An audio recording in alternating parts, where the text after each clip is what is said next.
You want long, thick, natural hair, but everything you've tried either dries your hair out or ends in breakage. Sound familiar? I've been there. I used to chase products, try every oil I saw online, and still felt like my hair wasn't moving until I learned that hair growth isn't just about what you use, but how you use it and what you avoid. This video is a full breakdown of the do's and don'ts that changed the game for me and could change yours too. Grab your pen and let's get into it. One of the most important keys to growing long, thick natural hair is consistent and proper moisturizing. Without moisture, your hair becomes dry, brittle, and breaks off easily, no matter how fast it's growing from the scalp. But let me clear something up right now. Moisture doesn't mean oil. Oils are not moisturizers. Moisture means water or water-based products. Oils are for sealing in moisture, not creating it. That's one of the most common misunderstandings I see in the natural hair community. So, what's the best way to moisturize your hair? For most people, it comes down to choosing between the LOC and the LCO moisture method. LOC stands for liquid oil cream, LCO stands for liquid cream oil. If your hair is low porosity like mine, you will likely benefit more from LCO method because oil as a final layer helps trap in moisture longer. But high porosity hair may benefit more from LCO because the oil forms as a barrier before the cream, helping keep everything in. Here's what I do step by step. First, I spray my hair lightly with water or a water-based leave-in conditioner.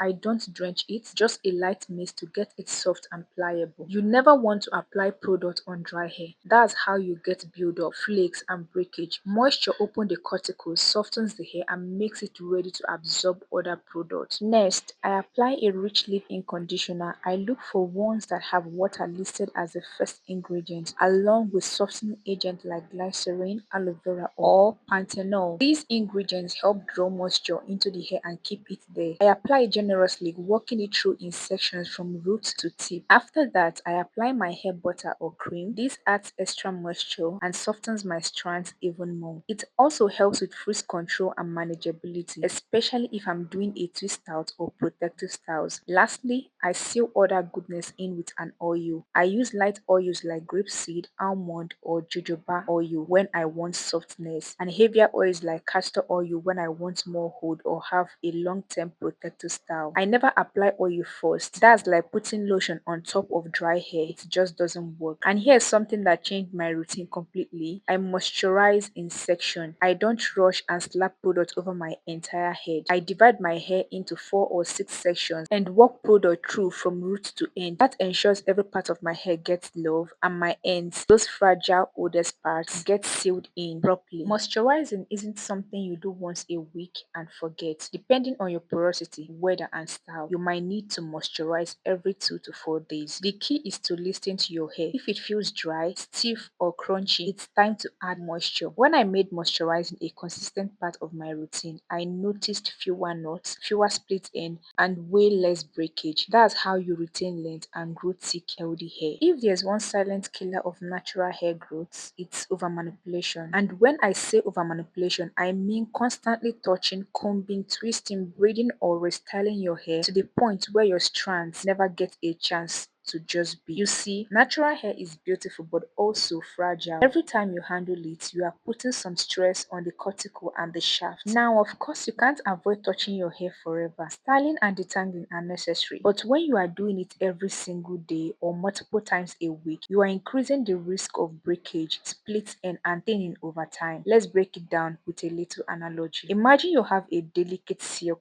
blouse. You love it so much that you wash it every day, iron it every day, fold and unfold it every day. Even though you are taking care of it, all that handling is actually wearing the fibers out faster. The same applies to your natural hair. Here is what I learned the hard way. The less I manipulated my hair, the healthier it became. I started doing low manipulation styles that could last a week or more. This included chunky twist, flat twist, braids, or bones. These styles kept my hair tucked away, reduced tangles, and minimized the number of times I had to detangle. Protective styles also also play a huge role here, but they are not always the solution if done wrong. A protective style is not protective if it's installed too tightly, putting strain on your scalp and edges. If it's left in for months without proper maintenance, you neglect to moisturize and cleanse your hair while it's in the style. Over manipulation can happen with protective style if you are constantly redoing the edges, pulling on the braids, or switching between styles without giving your hair a break. Since I adopted a low manipulation approach, my breakage has reduced drastically. My ends stay fuller and my hair retains length much better. The truth is, hair grows from your scalp no matter what you do, but whether you retain that length depends on how you treat the strands you already have, and sometimes the best care is less touching. If your scalp isn't healthy, your hair will struggle to grow. We sometimes forget that the scalp is literally the soil from which our hair grows, and just like a plant won't thrive in poor soil, your hair won't flourish if your scalp is clogged, irritated, or neglected. Here is the problem. A lot of us spend 90% of our hair care energy on the visible strands, moisturizing them, styling them, trimming them, and almost no energy on the scalp. We will put 100 products on our hair, but barely give the scalp any love beyond wash day, if even that. Now, ignoring your scalp can show up in a lot of sneaky ways. 1. Flaking and dandruff that you think is just dry scalp. 2. Persistent itching or tightness. 3. Tenderness or soreness after wearing certain hairstyles. 4. Product buildup from oils, butters, gels, and edge controls that sit there for weeks. But here is the twist. Some people think, okay, so I'll just wash my scalp every single day. No, that can backfire too. Overwashing can strip your scalp of its natural oils, leaving it dry, tight, and flaky. The trick is finding balance. So how do you care for your scalp properly? Let's break it down. 1. Cleanse regularly but not excessively. For most natural hair types, washing every 1 to 2 weeks works well. Use a sulfate-free shampoo if your scalp is sensitive, and focus on massaging your scalp with the parts of your fingers to leave dirt and build up. 2. Exfoliate occasionally. Just like your face, your scalp benefits from gentle exfoliation. This can be done with a scalp scrub or by using a shampoo brush during wash day to loosen dead skin cells. And let's not forget, your scalp is your skin. Whatever you put in your body, water, nutrients, vitamins, affect it directly. If there's one thing I wish every natural knew from the beginning of their hair journey, it's deep conditioning is not optional. It's the secret sauce for healthy, long, thick, natural hair. I know some people treat deep conditioning like a luxury, something you do once in a while when your hair feels a little dry. But the truth is, if you're serious about retaining length, improving hair elasticity, and preventing breakage, deep conditioning needs to be a consistent, non-negotiable part of your routine. So, what exactly is deep conditioning? It's the process of applying a rich, nutrient-packed conditioner to your hair and letting it penetrate deeply into the strands for an extended period, usually 20 to 45 minutes. Unlike regular conditioners, which mostly coat the outside of your hair shaft, deep conditioners are designed to go inside the hair cuticles and repair, strengthen, and hydrate from within. Here is why deep conditioning is so powerful. It restores moisture balance, it improves elasticity, it strengthens weak strands, it helps with detangling. Now, let's talk about how to deep condition properly, because doing it wrong is almost as bad as not doing it at all. Step 1. Choose the right deep conditioner for your hair needs. Step 2. Start with clean, damp hair. Step 3. Apply generously, focusing on the ends. Step 4. Add heat for maximum penetration. Step 5. Rinse with cold water. Now, how often should you deep condition? For most people with natural hair, once a week is ideal, especially if you style often. Live in a dry climate or use heat tools occasionally. If your hair is in long-term protected style like braids or twist, deep condition before installing and immediately after taking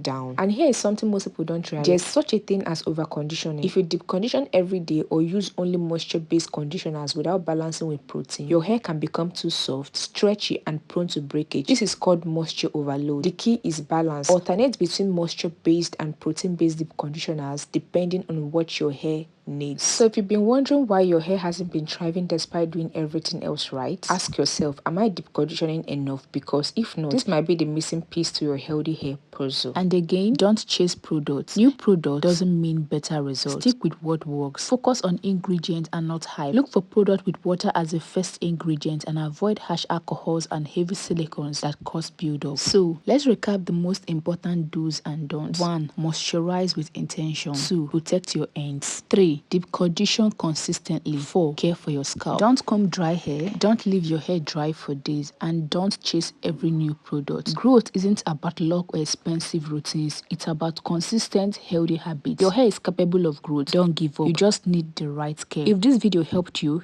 give it a thumbs up. Subscribe and drop your biggest takeaway in the comments. See you in the next one. Bye.